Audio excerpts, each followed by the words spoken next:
Are you tired of walking into a home office or your workspace that's uninspiring, messy, or disorganized? Well, in this video, I want to share with you 5 tips on how you can organize and transform your home office to make it a beautiful and functional workspace.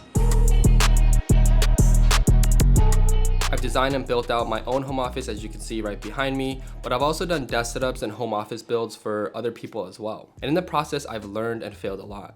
This video is also sponsored by Skillshare, but a little bit more on that later. And also I want to share with you a skill that I've been learning. So the first thing you need to do to transform your room is to declutter. I know it's a simple tip, it's pretty much cleaning, but you'll be surprised at how much easier it will be to start this process if you declutter and clean out whatever you have first. Things like plates, cups, boxes, papers, random things that are just laying out. You want to clean it all up, get rid of it, and throw it away. Or if it's something you need, put it aside for now, as we'll talk about storage later in the video. Decluttering and cleaning / organizing is also a really great way just to kickstart your momentum in terms of designing or optimizing a space.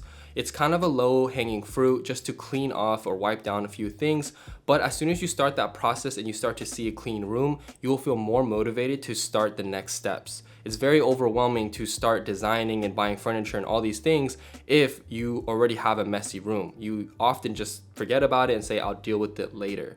So starting with this small, free, and easy task first, just declutter everything. After you've decluttered, now it's time to start dreaming up how you can make this the ultimate workspace. It's pretty much designing the layout.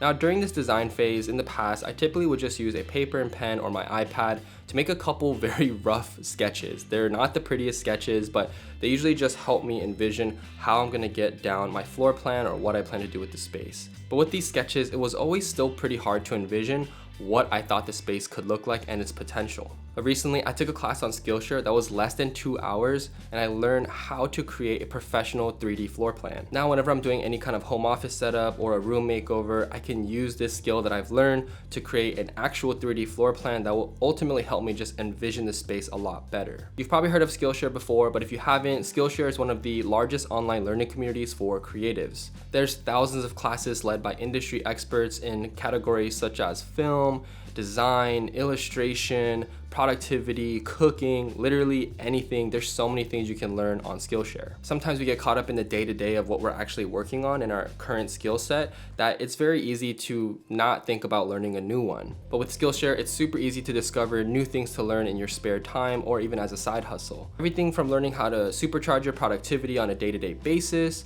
learning how to be a freelance video editor, or even learning how to start your first YouTube channel. These are all things that someone has created a class for on Skillshare.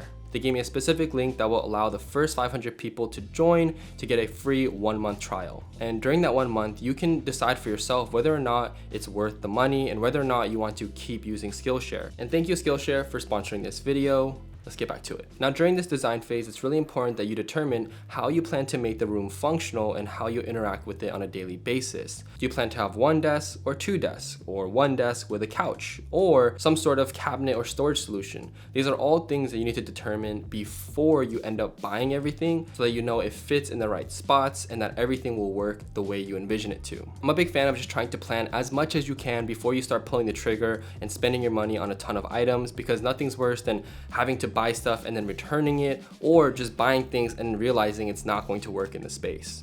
Once you have the floor plan and design finished, now is the fun part, figuring out the color scheme. The color scheme or color palette that you want to move forward with in your home office is extremely important because it will determine what color desk you buy, what furniture you buy, the decor, all the things that you need to buy will be so much easier to do once you determine what colors you want. For example, in my home office behind me, I have a mix of white, gray, and black with metals and walnut wood.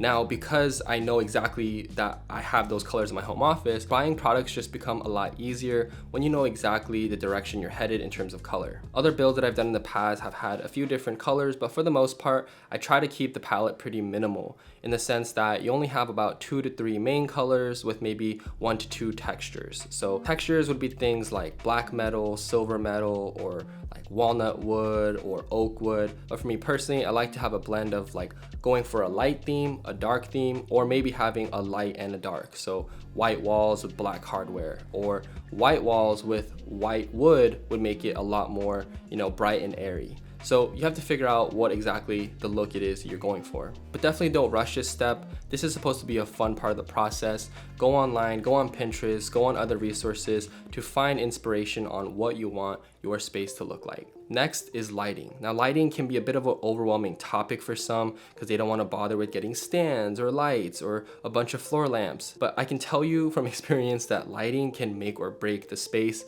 and it contributes to your productivity or overall just making it feel like a cozy environment. But I'm going to make it really simple for you.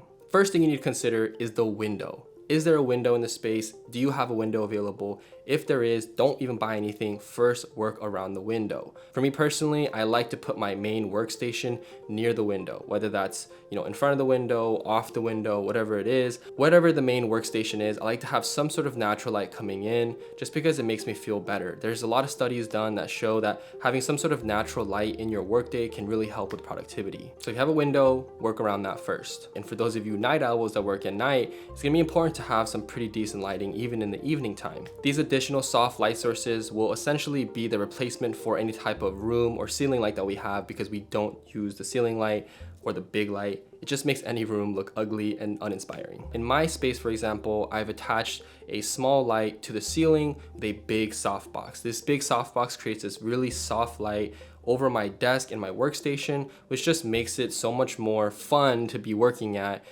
even if it's dark outside. As you can see, this panel light is mounted to a floor stand, which is a bit overkill. I'm not saying everyone has to go do this, and just to save time, I will link everything I have in my home office down below, along with a few recommendations on where you can get started if you want to get a simple softbox, light, and stand setup for your home office. Next is storage. Making sure your home office is organized and clean is extremely important. Maybe you can relate to this, but literally if my home office is messy, I cannot get into a productive state of work. I will literally make any excuse to clean my home office first before I can sit down and do any deep work. Now, my room isn't clean all the time, but I can confidently say that whenever my room is messy or things pile up, my brain feels messy as well, and I swear it affects my productivity. So to overcome this, one thing I like to do is to find a home for every item. Let me explain. Every single item that you own in your space should have a designated spot that you place it in, or a home. Similar to in your closet, how you have a spot for your jackets, for your shirts, for your pants. Same thing in a home office or any space. You want to have a specific drawer, a specific shelf, or a specific closet or storage solution to put that item into so that when you're cleaning, you know exactly where it should go if it's not in that spot. This is pretty much how I approach storage, and it's been an absolute game changer for me. The reason why spaces get messy in the first place is because over time you naturally just accumulate more things. You buy stuff online or you get things shipped to you, and you thus lose space. So if you're bringing new things into the space, you need to either throw something away or you need to find a new storage solution for that item. If you don't, it'll just lay out in the open or again, pile up in the corner of your room. In my home office, I have a gear closet that I custom built. I'll link the video here if you want to check it out. But in this gear closet, I pretty much put my backpacks, cases, camera gear, all these things that I don't want just out in the open. And then also have a Husky tool chest. This beefy thing is huge. I would not recommend bringing it up a flight of stairs. I'm probably going to sell this thing when I sell the house and it's not coming with me. But instead of tools, I put in a bunch of camera equipment. I use it as my charging bay. Also have a ton of loose miscellaneous items that I wouldn't even know where to put if I didn't have this thing into a drawer in the tool chest. Pretty much my miscellaneous drawer where it's just like a bunch of random items. But overall, because of the closet and the tool chest, whenever I'm trying to declutter or clean my room, I know exactly where everything goes. So in your setup, aside from just your desk and couch or whatever, figure out what your enclosed storage solutions are, so that way you don't have to have things out in the open. You can tuck everything away and you know exactly what to do on a cleaning day. So to recap, if you want to transform your space and make it awesome, number 1, we're decluttering. Number 2, we're designing the layout. Number 3, we're deciding what the color scheme is going to be. Number 4 is dialing in your lighting. And number 5, figuring out your storage solutions. If you found this video helpful, make sure you subscribe to the channel as I'll be making more videos like this. And if you want that 1-month free trial for Skillshare, I'll link that down below as well for the first 500 people. Thanks so much for watching, and I'll see you in the next one.